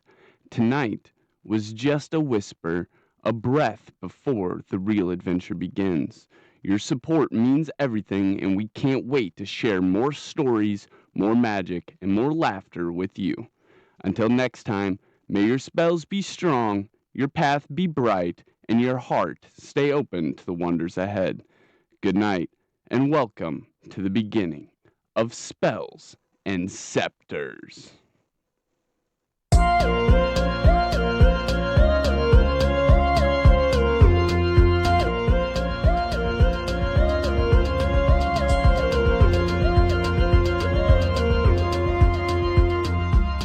Before the world knew flame or fate, before the sanctum raised its gate, a dragon wandered tired and worn through misty skies of silver morn.